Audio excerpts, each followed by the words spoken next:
Hey guys, if you enjoy this episode, please support this podcast by going to talkmurder.com/join and becoming a Talko Supremo.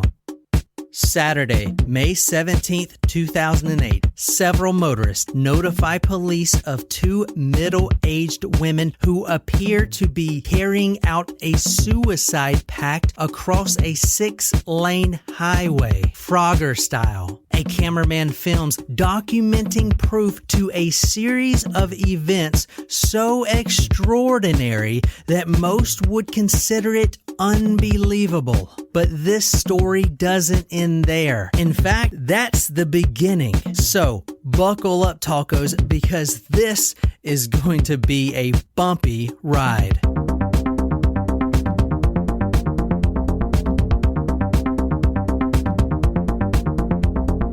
All right, so before we get started, big shout out to Savannah. She's got a new episode, and if you are into LSD, like I know a couple of you are, and you're into the beach, then check out her new episode. So tonight, this is a crazy story that apparently I'm the only podcast that likes doing crazy stories here. This is true. You do like to go where no other podcast will go. That's true. And I cannot get this story out of my head. It's literally way better than last week's incest story. How so? Because it doesn't have an hour of me talking about incest. Yeah. Well, I didn't know if you meant better. I didn't know what you meant by that. 2 hours of me talking about incest. Yes. If you listen to part 2 of Fred and Rose West. Thanks for still listening to us. That was rough. Yeah. Oh, that was I did brutal. dive pretty deep into the family matters. All right, tonight I'm so excited for this story. Of course, the last story we did was in the UK, so Google has been spamming a bunch of UK stories at me, so we're going right back to the UK tonight. Woo! For a crazy story that, I just cannot believe it. This is mostly a visual story, guys, and I'm sorry, but you have to see the video. Nicole's going to do her best to announce what's going on like a football announcer while we play the videos. But after you listen to this, you need to go see these videos. And where can you go see these videos? Talkmurder.com. What is it? Talkmurder.com. Talkmurder.net. Talkmurder.xxx. All right, guys, tonight we are going to Saturday, May 17th, 2008. This is during Rush Hour. That movie with Jackie Chan. No, was he in that movie? No. Chris Tucker and Jackie Chan. Yeah. We're going to Jackie Chan. Tonight we're going to Jackie Chan. Tonight we're going to M6. Do you guys know what that is? Yes. It's the British police. It's like the 007 thing? The BMW. That's correct. We're going to a BMW dealership tonight to look at the new M6 2020. The M6, guys, is one of the longest highways in Britain. Oh. It's a highway. It's a 6-lane highway, and it's huge. Huge. May 17th, 2008 is a Saturday. Is busy on the highway. Cars flying down the road. And 2 women are walking in the middle, and all of a sudden, one of them jumps the guardrail, and you can kind of see it here from the video. Oh, she's climbing over. She climbs over and gets hit by a car. Do you see that? Yep, she got hit by a sedan, Yes. and the other girl goes after her. Yeah, exactly. So she got hit by a car. The police are already dispatched before this even happens, before the woman runs out into the road, because they have cameras all along the highway, and these dispatchers have been following these 2 women walking up this median before they even ran out into the road. You know what I'm saying? Mm-hmm. So a cop was already coming to get them because they're threatening safety of all the drivers. Now, luckily for us, the next events are actually captured on camera. There was a BBC show exactly like Live PD or Cops over here called Motorway Cops. And a cameraman was actually filming during this event. He was actually in the cop car that was dispatched to the scene. Okay, so what you're watching now is from Motorway Cops. This is the episode. They're driving down the road. These two cops have just been dispatched because they got the report that a woman has actually been hit. So what you're about to see is them pulling up to what they think is the woman. Now, remember, I showed you there's two women, and they don't know this yet. Right now, they're pulling up, and they see a woman in a red jacket, a red cardigan, and she's just standing there. Okay. So do they think that's the one that was hit at first? Well, they don't know because, I mean, look at her. She doesn't look like she's been hit. She's standing. Right, she looks fine. She looks fine. Standing up, walking around. And then you can see the other woman behind her. As of now, the cop that was just dispatched and the TV show are just pulling up, trying to see who got hit because someone was reported hit. Right. And you saw the video. She bad. got hit. Yeah, at a very high speed. At a very high speed. And now she's just fine. How is that even possible? What you're looking at now are the two women that were walking down the median. One of them's wearing a green jacket and the other one's wearing kind of a long coat, a red coat. The green jacket had me confused because I thought it's like a very similar color to the emergency that's a good workers' point. But jackets. these are the two women that were walking. Looks like they're wearing something different than in the videos, but maybe that's just because of the distance of the camera. The distance, yeah.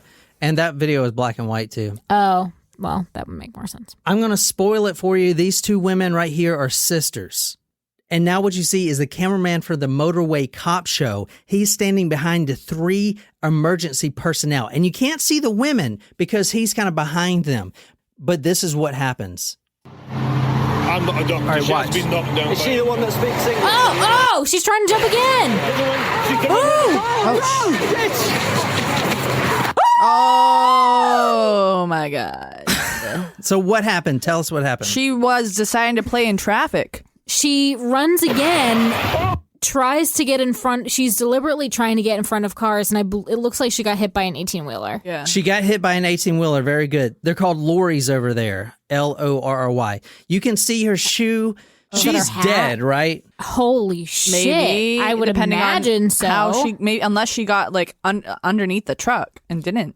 But I mean, how did she manage the first one? Because it looked like she got pretty hit hard the first time. And then she's like, I mean, she must have really wanted to die right then and there because she didn't even skip a beat. Yeah. You know? This story will give you straight anxiety. Okay. It has given me anxiety the entire time I researched it. So here is a Giphy that I'm putting on talkmurder.com recapping that event. So you see her break away from the cop. God. And He then she tries gets to get her. hit. She even missed a car the first lane. She was like deliberately trying to get in front of a car the first lane, and then the 18-wheeler was in the middle lane. Now here's another Giphy of that from the CCT view that I'm showing you guys. So you can get a better view of what she did. I'm not a doctor. She has been knocked down. And she starts to run. Yeah, she my misses that God. truck. And then Jesus Christ. Oh my God. That's a body. Oh, that's a body. Why the shit would she do that? but she's deliberately trying to get in front of a truck because she missed her window the first time because the guy grabbed her jacket. So she's like truly trying to kill herself. So those two girls are sisters, and the one in the green cardigan runs out and gets hit by a huge semi-truck. What about the other one? The one in red would try to stop her the first time. Didn't she not know that this would happen again? Like, you'd think she would be more protective or hovering over her sister. You know what I mean? I don't know. I mean, when you're looking at the documentary for that first clip, this time she didn't try to stop her. No, not at all. She's just kind of just like, meh, whatever. all right. So, hold on. What I'm showing them now is a still image of exactly when the sister in the green cardigan breaks away from the police officer. Now, this is right before she gets hit by the truck. And what do you notice about the scene here? What do you know about the other sister? She's just standing there smoking a cigarette. Looking away, not even paying attention to her sister. But she tries to stop her the first time. But this time, like, I'm trying to think, okay, if I was just talking to my sister who was having a breakdown moment, she tries to jump herself in front of traffic, misses, and then they're on the side of the road, I would be like protective and hovering and probably like, oh my God, freaking out. But she's very nonchalant and is not being trying to protect her from going back into the road by any means. Yeah, that's a good point. Let's play that clip again, and then we'll continue from there. I'm not a doctor. She has been knocked down. Is she the one that speaks English? Or the other one? Oh my God. She's going to run a... Oh no! Oh Jesus! I would not want to be a first responder on that scene. Yeah, like, me Can you neither. imagine being the poor, like the police officer who tried to grab her jacket, or the truck driver who like couldn't have known or done anything? Oh my God! So this is the scene right after she got hit by that truck. No fucking way! Mike Alpha, we need ambulance, senior officers to the scene. We've got 2 possible fatals. Both sisters ran out into the road and got hit by oncoming traffic. Here, I'll show you that The one more in time. the red like almost waited too long because other Yeah. cars were already starting to stop. Yeah. And you can see her body. Did you see her body flipping over? Yeah. Ambulance. Did you see her body flipping over Yeah. the car? Yep. Here, It let's- was a smaller car though. It definitely it was a smaller car. may not it have been wasn't enough a to freight kill her. truck. Yeah. Yeah. Yeah, like the first girl I'm pretty. got like Oh God! Oh, that first one is brutal. like in the middle of the truck. This one you can maybe be able to survive. You can see her legs Yeah. up there. Yep. So She hits. It's a mini. It's not a minivan. It's a VW like a Volkswagen type thing. yeah, like a Golf, a VW Golf or Jetta hatchback. So both women run out into traffic. I mean, what the fuck, right? What do you guys think so far? They're suicidal, I guess. This is a first. Doesn't that give you anxiety? Yeah, Yes. it does. Really bad anxiety. This is the Wow. second sister. That's where she hit. You see the window Yeah, completely it's- crushed. It's crushed. I mean, and the car was already kind of slowing down because the Yeah. other cars were stopping from the other woman. Yep. So I don't know if it was an impact that could have killed her. What happened to the driver of those vehicles? Like, Were they did okay? Well, that's a good point. This is the driver of the lorry. She just run out in front of us. Both women survived. What? Yes, and this story just started. You have got to be kidding me. God damn, I need a drink. I know. Whoa. I know, me too. This story gives me straight anxiety. They survived. I like swear I saw pieces of that woman's body like pop up from under that truck. Holy shit. She got hit by a semi truck going 60 miles an hour, and she and her sister survived. What? Now, why the fuck would 2 sisters run out into traffic? That's what we're going to talk about tonight. Oh my gosh! Like they were planning to like. But like that's such an asshole-ish way. I don't know. Like, Well, maybe that was the thing is that they had no concern for the rest of the people. Maybe they were trying to like harm other people. Be like, oh well, Yeah. Maybe. we're gonna go out and we're gonna take other people with me. that's a type good of point. Thinking. The video that I'm showing you now, which I'll put on talkmore.com, is of the 2 women. They're 2 sisters, Swedish sisters. They're both 41. They're identical twins. This is a video of both of them getting care for their massive wounds. I was gonna say like, Well, all right. So the first woman in the green jacket, massive injuries and compound fractures. The officer at the scene, you'll hear him say, her legs practically exploded. She was pretty much paralyzed from the waist down, and her bones were actually sticking out. God. Christ, have you ever seen that before? That's a first. Yeah, and me. What the hell were they running for? Stay where you are. Stay. Oscar Tango 3-3 on arrival. Both females my have run out God. into the carriage. So what? I cannot believe she is conscious even. So what you're seeing now is just a basic video of the medical personnel attending to both of the individuals. First female has been hit by HGV in lane 2, serious injury. Second female has been hit by a small vehicle in lane 1. Got 2 serious casualties. We're going to need air ambs over. We're police, my love. We're here to help. I recognise you. I know you're not real. Shh. Did you hear what she said? I don't No. recognize you. I recognise you. I know you're not real. She says, "Oh, I recognize you. I know you're not real." Okay, now the whole What? time these police are saying, "We're the police. We're the police. We're the police. We're here to help." Stay still, boy. Stay still. Right, she's got a compound fracture. What is it, right leg? Are they Irish? Swedish. No, come on, my love. Come on, you've hit your head. Calm down. We are the police. We are the police. Calm down. Calm down. No, you're hurt. Calm down. Calm down.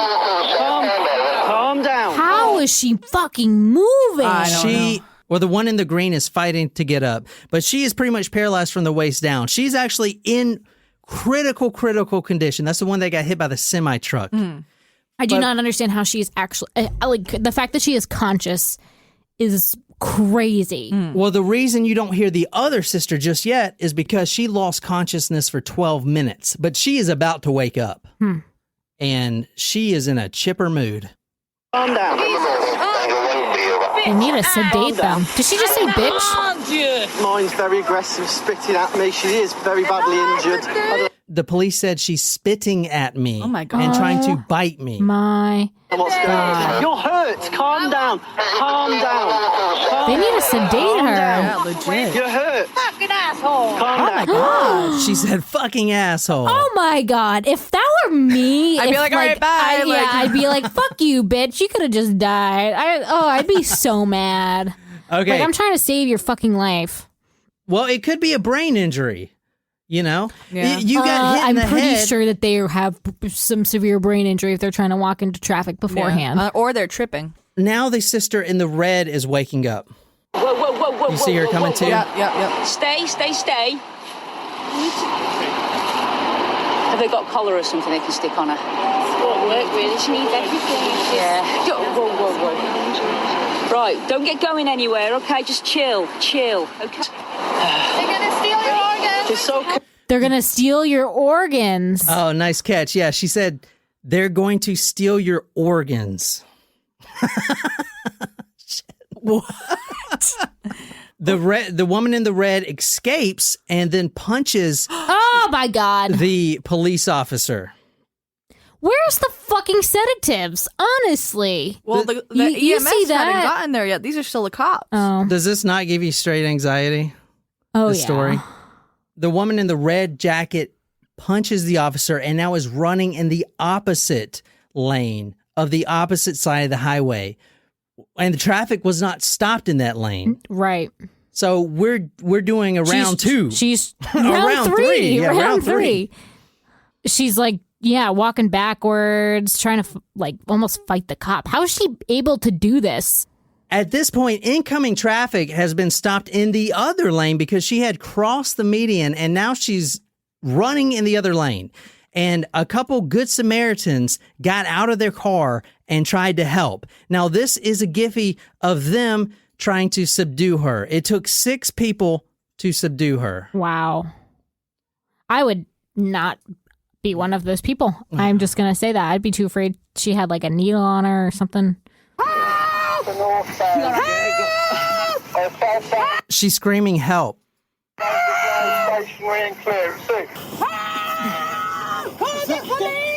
We are the police. Oh my God. She is calling help. Send the police. And then one of the cops says, we are the police. Fuck you guys. Fuck you. Fuck off. Oh my Wow. God. Wow. Holy shit. That's fucking crazy. I mean, it's almost a good thing that the other sister was paralyzed from the waist down so she can run across because the... she was going to do the same thing, and they would have had a twofer. So, what's your first impressions? What do you think right now? What do you think's going on? Why were they walking in the middle of the interstate, and why did they try to get? Is this a suicide pact? Like, what is this? What's going on here? I mean, it could be drugs, but I think it's they have a mental health issue. My initial thoughts are either drugs or maybe they were running from something. Like maybe they were running from someone, and they were just, maybe something happened. They were like, well, just screw it, let's just go. You don't think it was like schizophrenia or anything? It could be a mental disorder. All right, so at the time, they were 40 years old. They were both born on the same day, obviously. They're identical twins. Born in Sweden, 3rd November, 1967. The one in the red, who was not seriously injured, her name is Sabina, like Sabrina without the R. The other one, who was very badly injured and remained in hospital for a very long time, her name was Ursula Eriksson. So these are the Eriksson twins from Sweden. Now, Eriksson is spelled Erikson. So they're both Swedish. Now, what are they doing over here in the first place? Like, how did they get here? That's what we're going to try to figure out tonight. Ursula was actually visiting her sister in Ireland on Friday, May 16th, 2008. And Sabina's partner at their home in Ireland told police that she and her sister did this weird twin thing that I can't really understand, but I've met two identical twins, so I do kind of understand it. They think the same. They're like one unit. Mm-hmm. And she was describing it to the police as they just reconnected, and then almost as one unit, they left. I did see in one report where Sabina's partner and their kids, there may have been some domestic violence issues, and the sister Ursula visited her sister in Ireland, and then they left. They departed to London, maybe to put a restraining order or get custody of the children or something like that. None of this is really confirmed all that well. The sources that I'm using are sources like Vice and stuff like that. So they're independent journalists, but I wouldn't really say they're really, really, really credible. You know what I'm saying? Mm-hmm. So I don't know a lot of the details of this story. And this story did not make the newspapers at all. It was very hush-hush, and you're going to see why here in a little bit. They wanted to go to London. The reason for that is unclear. The police never got a reason for it. They did get on a bus, and this is around lunchtime. Their bus stops at Kiel Serviceways. So the two sisters arrived at Kiel Services bus station. It was a scheduled rest stop, and the driver of the bus refused to let the two sisters back on. And when he was asked why he wouldn't let them back on, it's because they were changing buses.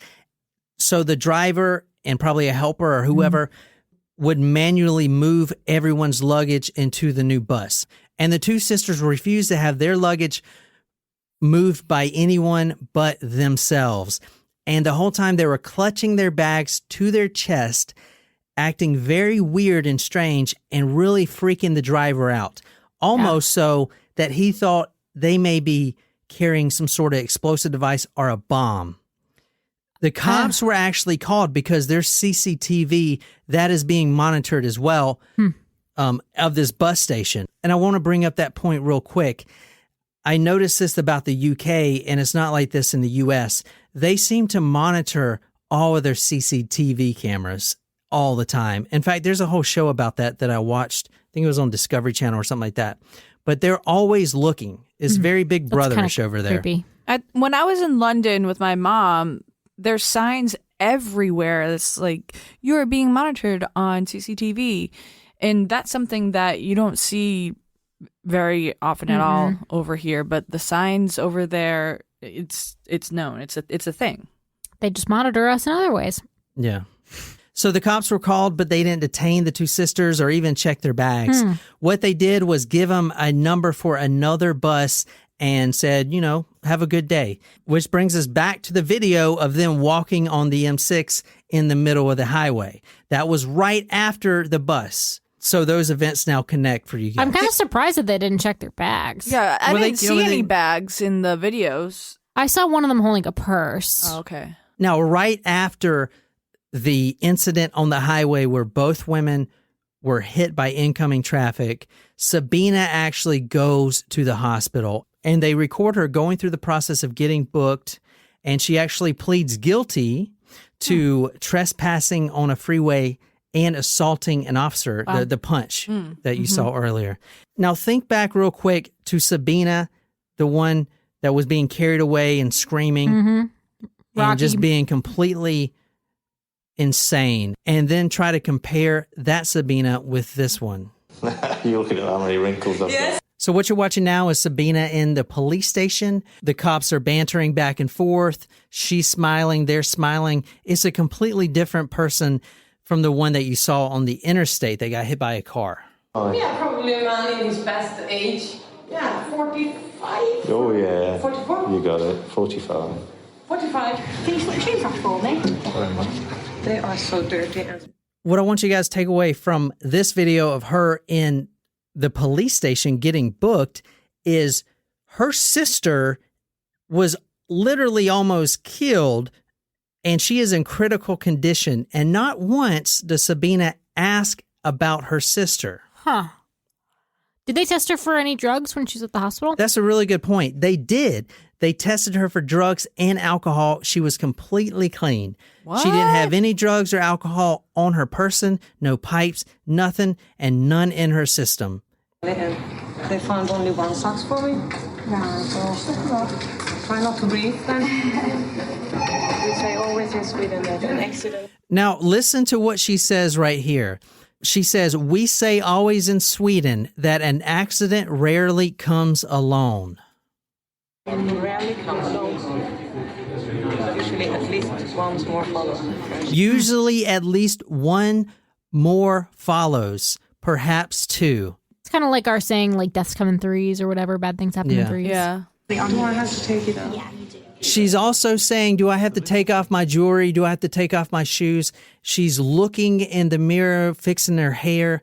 The whole time she's not concerned whatsoever about her near dead sister that is in critical condition right now. It's like she doesn't even know her sister even exists. You'll see her checking her hair and checking her face to make sure she looks good. Is she asking about what happened to her? Like, does she remember what she did? She doesn't ask anything. In fact, if you watch the video, it's almost as she doesn't even know what country she's in right now. So here she is fixing her hair. She's got her earrings in still, so. No, we need them too then. We're not done, are we? No, not the earring. She said, no, not the earrings. I don't want to take the earrings off. Now, she was kept for 2 days in the police station, and she was charged with trespassing on a freeway and assault of an officer. And she got 1 day in jail for that time, which was already served because she was there for 2 days. I think it's interesting that they said that she didn't have any drugs or alcohol in her system, yet during the incident, she was, I want the police, like, F you. It seemed like she had no idea She thought they were going to take her organs. Yeah, she had no idea what planet she was on. Well, did they find that she had a serious brain injury? That's a good question. They looked into her medical past. There was no brain injuries. Her or her sister has never had any mental health issues whatsoever. They're 41. They've never had any issues whatsoever. They're both living good lives. Sabina was living in Ireland and Ursula in America, both with families, both completely normal. And this incident did not also give her a brain injury. Oh, well, I don't know about that. Well, I wonder, you know how they said, like, oh, is that a cause for her to be acting so crazy? Like, if she was in shock. Well, after? she was crazy before because I she agree. ran into the road. Yes, I agree with And she that. had no idea why she was taking a bus to London. That is number one. That's kind of crazy Agreed. to me. The reason this case is not well known is because the cops should have detained her on medical grounds. And we're going to get to that in a minute. And in the original video from the motorway cops, they edited out a very important conversation between two officers. One of them, I believe he's a lieutenant, orders her to get screened medically for mental health and held by the police until she gets an all clear from psychiatrists. They cut that out. Why? And that Well, you're about to see. So, Doesn't seem like an unreasonable thing after her nearly killing herself and putting others in danger. so she leaves the police station because she's released. She's not from here. She probably has no money. She doesn't know where she's at, and she's not asking about her sister at all. Does she even know she has a sister? I don't know. I don't think they even asked her those questions. Okay, What? it's very weird. It's very weird. It's like they're afraid to bring it up. They did release her. Now around 9:30 p.m., two men leaving a local pub about a few miles away spot her. She's standing in the middle of the road. She's got all of her belongings in some clear plastic bag, like from a shopping center that she had found. She put all her belongings in there, and she's standing in the middle of the road. Oh my gosh, with this road. What is wrong with you, girl? There's something wrong with her. I don't understand. One of these men is a former RAF airman and a qualified paramedic. His name was Glenn Hollinshead. He is with his buddy. They're drinking at the pub, Peter Malloy. Now, the two men, being good Samaritans, see her and ask her if she needs help with anything. And she says, I'm trying to find my sister. I'm trying to find my sister. So they're like, okay. And then she keeps asking for a bed and breakfast. It'd be a hotel over here. That's what she meant. Right. You know, where's the hotel? Where's the hotel?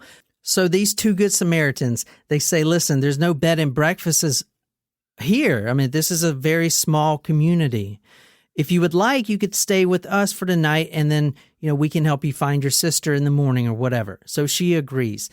Now they all go back to Glenn's home, and they're sitting around the table. They're drinking a beer or two. Do they not think that there was something wrong with her, though, when she was standing in the middle of the road? Like, to invite her back to their place. Yeah, but are you just going to leave her in the middle of the road? No, but I would take her to the hospital. Yeah, I She don't, just came from the police station. Well, they don't know that. You going to take her to the hospital? She ain't going to want to go to the hospital. I wouldn't Doesn't take her to my matter. house. You're just going to take some woman standing there to a hospital? I would call the police, and I would say, can somebody please check this out? Yeah, that's a good idea. But they didn't. They're good Samaritans. So, Or idiots. well, depends Depending on how where the story goes, but so they all go back to the home, and they're drinking a beer, and they're asking about her sister. You know, where's your sister? You know, how can we help you find her? And they noticed she kept getting really quiet and strange when they mentioned her sister. As the night progressed, both of the men notices that she is getting stranger and stranger. For instance, the entire night, she was flipping around with a pack of cigarettes that she had. Remember the ones that you saw her smoking on the highway? And she offers it to the men. They're like, sure, we'll take a smoke with you. So now you got 3 cigarettes, 1 in each mouth. And right when they're about to light up, she snatches them from the 2 men, puts them all back into the carton, and says, why are you doing that? These could be poison. So that was kind of one of the weird things that she did. Before midnight, the friend, Malloy, he actually leaves, leaving Glenn there by himself with her. He actually called his brother and was going to take her to the local hospital in the morning. And before she wakes up for breakfast, Glenn actually walks out of the house, knocks on his neighbor's door because he's trying to make breakfast for her before she starts her day. He asks for some tea bags. He goes back into his home, and then the neighbor reports seeing him coming right back out of his home saying, quote, she stabbed me. She stabbed me.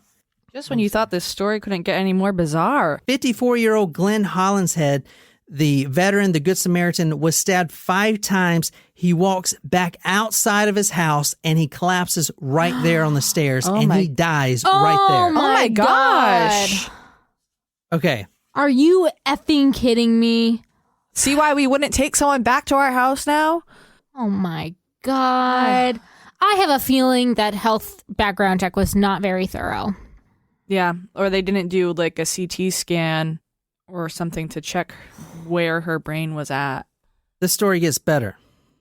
How could it possibly get better? What? Are you guys choose? This is like a choose your own adventure. Oh, yes. I love those virtual realities. What if we choose 2 different things? Should I tell you what's really going on, or should I finish the story until she gets caught and then tell you what's going on? Finish the story and then tell. Yeah. Okay, I'll finish the story. A neighbor calls 999 Yes. 999. and CCTV catches her running down the street. She had grabbed a hammer at the dead guy's house that she stayed at and just killed with the knife. Oh my God. She's caught on CCTV running and hitting herself in the head with a hammer. What even? You're hitting yourself. Stop hitting yourself. Oh my gosh, she is determined to die. She's going to take anyone out along the way.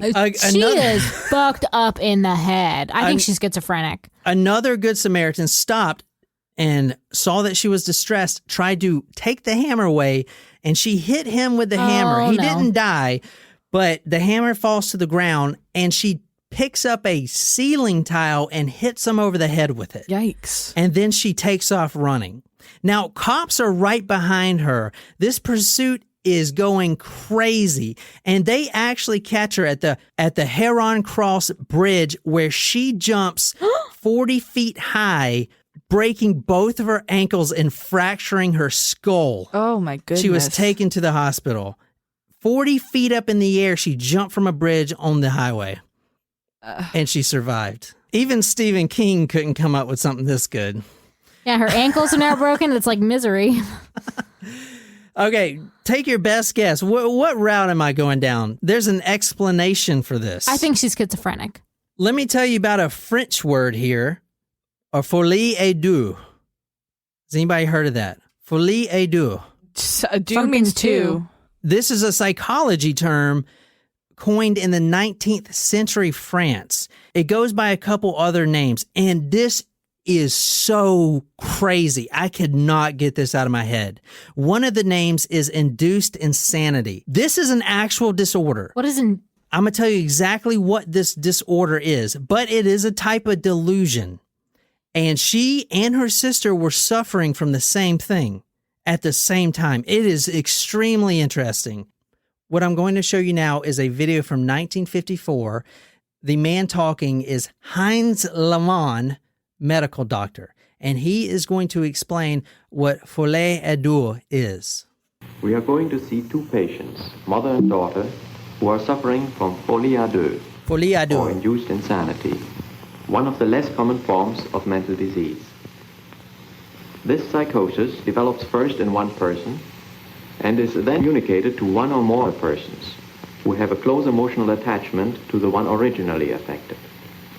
It is usually seen in couples who live a rather secluded life, dependent on each other. For instance, parent and child, husband and wife, or two spinster sisters. It must be understood that the infection with insanity from one person to another is a purely psychological phenomenon. Consequently, physical separation of the two persons for some time will often suffice to bring about recovery in the one who was secondarily affected. But this is sometimes not practical. Our two patients, for instance, were separated while the daughter was receiving treatment. The mother lost her symptoms, indeed, but became so profoundly depressed because of the separation from her child, the only person in the world for whom she cares, that the two had to be brought together again, even though the daughter's treatment had not been successful. Within a few days, the mother had again accepted all of her daughter's delusional ideas as reality. The daughter became psychotic following a minor operation on her nose. She expresses a number of grandiose delusions and delusions of persecution. For more than a year, both lived an unhappy, harassed life, were filing absurd and groundless suits in various courts, were constantly demanding police protection, and were frequently arrested by immigration officials because of illegal border crossings. The mother believes that witchcraft is responsible for their troubles, while the daughter, with a more sophisticated cultural background, is merely puzzled by mysterious powers from a distance. Through the ages, delusional people have always tried to explain their strange beliefs by appealing to some mechanisms which at the time were accepted as scientific truth. In different centuries, people have invoked witchcraft and magic, hypnotism and telepathy, radio, and today, radar, television, and atomic power. Okay, a couple of things that I want to point out. Number one, he called it infection. This is an infection.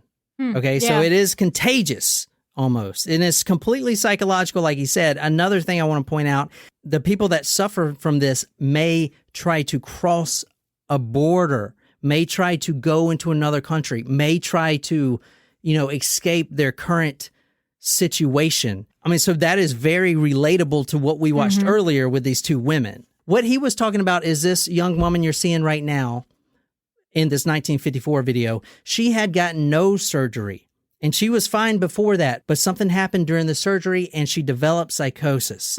Now, if you watch this whole video, which I'll embed on talkmurder.com, she ends up in a psych ward claiming everyone's out to get her and the other patients are killing people at like a distance, some kind of mystical distance. Now, the mother, she didn't go through that operation and she was completely fine before. They were living healthy lives. But her being so emotionally attached to her own daughter started feeling and living those same delusions as her own daughter. And in this video you see right here, the daughter, the young woman, is a protagonist. So she says, oh, they're trying to get me, they're trying to get me, they're trying to kill me. And then the mother agrees with her. And it's completely unrealistic. No one's trying to get her. No one can kill her from a distance. You know what I'm saying? So do you understand what it is?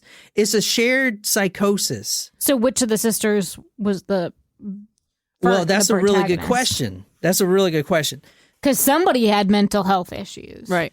Well, that's what I thought. But we know a lot more today about folie à deux than we did back in 1954. Also known as induced insanity. It usually develops in one person first, and then jumps to the next with emotional attachment. It doesn't have to be just two people. There are cults with multiple people. They all share delusions, and it could be more than one people. They all have to be really emotionally attached, though. Twins, mother and daughter, wife and husband. Sometimes separating them cures both, but in this case of the 1954 video, it did not. Victims often blame witchcraft, demonic possession, and in this video, during the Cold War, atomic power, and radio waves. This is from a YouTube channel, and he uploaded this a few days ago, so I was very excited that I found it. His name is Dr. Todd Grande, and he's a psychologist, and he explains folie à deux very well. So I'm going to run down the notes that I took from his video. This psychotic disorder was noted in the DSM-4, but it was removed. It's not classified in the DSM-5. It is very rare. 1.7 to 2% of all psych hospital admissions have these. So that's just psych hospital. And most of the people that go through this end up in the psych hospital, because they're delusional. So it's a very, very, very small population of people that actually go through this. The disorder has many names. It goes by madness shared by two, double insanity, induced psychosis, psychosis of association, communicated psychosis, simultaneous psychosis, and imposed psychosis. There has to be two people involved. One, the primary partner, also called the inducer, the principal, the dominant. That's who it starts with. There's also the secondary partner, also called the associate or the submissive partner. So try to think which one of the sisters is the dominant partner. I think Sabina might be. I don't know. I think Ursula was. She's the one that went first. Jumped first. The primary, the one that it starts first in, is typically thought of as being more intelligent of the pair, but there's really no concrete proof for that. The secondary does have a higher chance of comorbidities, and a lot of times they have underlying mental issues as well. So basically, they may already be suffering from whatever mental disease that makes them more acceptable to a shared delusion. This happens in 1/3 of siblings, 1/3 married, husband and wife, and 1/3 in parent and child. The actual disorder, folie à deux, is only associated with the secondary partner. The primary partner has the underlying condition, whether Which could it's be like schizophrenia. there you go, schizophrenia, delusion, Got it. depressive disorder, bipolar disorder, and then that disorder mirrors itself into the secondary person, and that secondary person has the folie à deux. Okay. Aha. Now, to answer your question about which sister had it, check this out. There's 4 types. In post-psychosis, transmits to someone who is mentally sound. So let's say if Nicole and I get it, I'm mentally sound, and then I may, receive the delusions because, I'm more mentally sound. In this case, the delusions usually disappear when the couple is separated. There's also communicated psychosis, where the secondary resists ideas for a while, but eventually not only will they implement the same ideas and delusions, but they'll also create a new system of delusions that complement the original ideas. Okay? So it's like parallel to Yeah. So the other delusion. Yeah. So what I mean there is, let's say Nicole thinks aliens are chasing her, and then myself receives the communicated psychosis, which I resist at first, but she's all about these aliens. Now, not only will I accept her ideas of aliens, but I'll also be like, oh yeah, do you see those rays of light? Those are ray guns. I'll complement them with other delusions. That's called communicated psychosis. The third type is simultaneous psychosis. There we go. Because I was wondering, who is it? Which one of the sisters? Usually this happens after a traumatic event. Let's say the parents die and 2 siblings go through this traumatic event together. Simultaneously, at the same time, they'll develop a delusion together. Instantaneous. They both are the primary. Okay, That's the new psychology we know today that they did not know in 1954. So that's interesting because you brought up the point that Ursula's partner may have been abusing the kids. Yeah. So that could have been a traumatic event. However, it doesn't sound like the 2 of them went through that together. But the other trigger, if it's simultaneous, could be Ursula having a delusion because of the trauma from seeing her partner abuse her kids, running into traffic, and that's a traumatic event that they both went through at that same time, and then Sabina jumping into traffic too. Yeah, and I want to point out, I'm not 100% sure of the abuse of the kids. I did read one report which mentioned kids, and it also said that Sabina had got into a domestic fight with her partner. The last type is induced psychosis, with both individuals starting out as psychotic, and then the primary introduces new delusions and ideas to the secondary. So those are your 4 types of folie à deux. What the psychologist also talks about is usually with this disorder, there is a very high rate, and we do not understand this yet, of homicide, followed by suicide. Interesting. Oh. And we That's do what not happened. understand why that is. Just this disorder, why that is. But does that not fit the mold? Yeah, it does. Exactly. So she stabs this guy 5 times. He's dead. And then she goes and jumps off a bridge. Yet I she mean, doesn't die again, but, It could be that the delusions are telling you because you're having these hallucinations, these delusions, that the random victim could be the source of them. So they try to attack that victim to get rid of the delusions, and then they realize what they have done. And then it's like, you can't escape this now. Go kill yourself type of thing. So what do you guys think? You guys think that they were really suffering? I know it's crazy because, like, how can 2 people have the same? It's like tripping together. I remember me and my buddy, we did like this, called it like black magic or something. And we smoked it out of this little bong he had. And we started tripping so bad that we both thought something was chasing us. was this the spice? Yeah, the spice. The spice that we were smoking in the military. Mm-hmm. We were tripping so bad that we thought something was chasing us. I'm not saying shared delusion like, oh my God, there's a freaking bull Dragon, chasing us or a dragon. But it's just the paranoia of something chasing us. Yeah. I'm not saying that was what it was, but you know, that's kind of a shared experience. Right. But this is like completely crazy, isn't it? Yeah. Shared delusions. Holy tits. Well, your brain can do some pretty special things if you've gone through significant trauma, if that's what brings it on in the primary brain. And then we also have a tendency to be empathic towards others. That makes sense with the emotional connection, having an emotional connection with someone. She's obviously arrested and for murder. Right. So what do you think? What would you give her? Please tell me it's not what Canada does. It's not exactly what Canada is. But at the same token, we've been doing this podcast for a long time, and I'm starting to see a lot of things differently.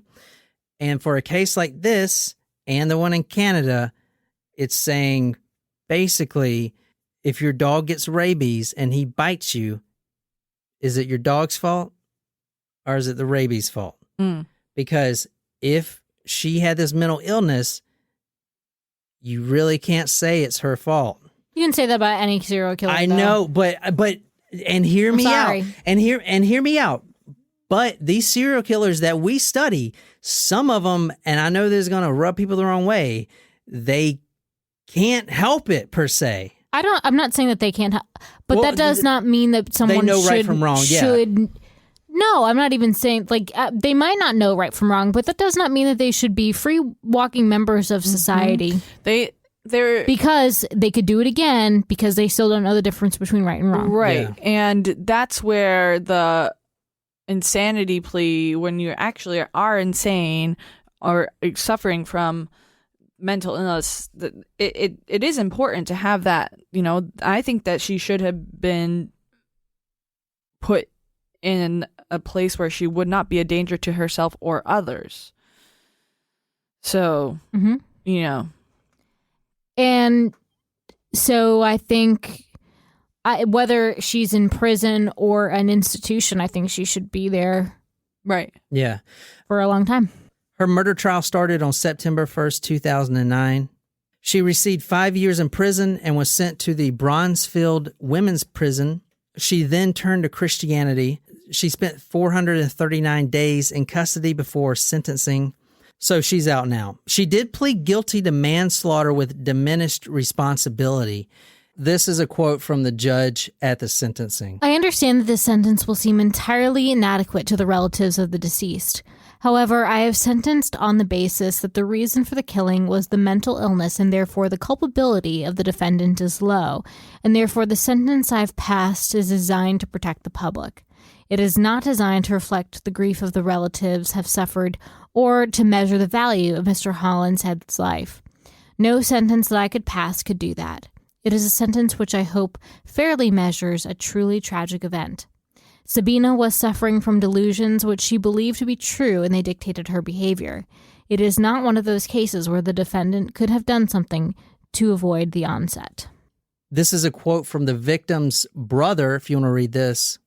We don't hold her responsible, the same as we wouldn't blame a rabid dog for biting someone. She is ill and to a large degree not responsible for her actions, but her mental disorder should have been recognized much earlier. I do question the criminal justice system for allowing somebody like this to be let out when she is capable of committing such a crime. Her mental condition should have been properly assessed after what she did on the motorway and the experiences the police had. Her mental disorder should have been picked up prior to her being let out in the community. Glenn saw Eriksson in distress and was just trying to help. He wasn't slow in coming forward to help somebody in distress. It was in his nature. He was trying to help. He would help anybody. If he saw a fight in the street and a guy was losing, he would help. So it's a very tragic case for sure. What happened to the other sister? That's a good question. So the other sister didn't get charged with anything. She just recovered in hospital. Is she still paralyzed? Do you know? I don't know. Like I couldn't find hardly any information on this case. And this is the reason why I could not find any information right here.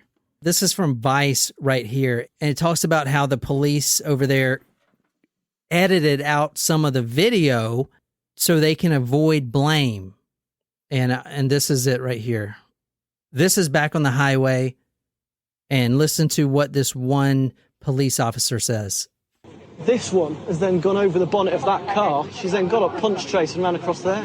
This one? Yeah. Is she under arrest at the moment? Well, 136 if she is. Well, she needs... He's saying she needs to be in cuffs. So that police officer is talking to his senior officer, his lieutenant or whatever, and he said, and the lieutenant says, quote, they need to be given a 136, and they got that on video, which is a clause within the Mental Health Act that means the police can hold a person on account of their mental health, as well as having to give the detainee a mental health assessment. Neither of these things happened. Wow. And therefore, an innocent victim was stabbed to death. And the fact that the government, police, whoever decided to edit that video out made people more pissed if they would have just left it in. Yeah. Because it came out eventually. This was actually leaked by a reporter or something. I don't know. What do you guys think? This is a crazy case. I didn't know this even existed. Yeah, it's wild. Yeah. I mean, I'd be interested in seeing more cases with this in it. If you enjoyed this episode, be sure to hit that subscribe button on whatever podcasting app you use. If you like this story, you follow us on social media, Facebook, Twitter, Instagram. If you're absolutely obsessed with this podcast and want to become our twin, go to talkmurder.com/join, become a Talko Supremo, get a badass t-shirt, sticker, swag, a lot of love, shout it out all over the place. Tell me what story you want me to do. I'll research it and I'll dedicate it to you here on the Talk Murder Me podcast. My name is John, here with Jen and Nicole. And until next time, folie adieu.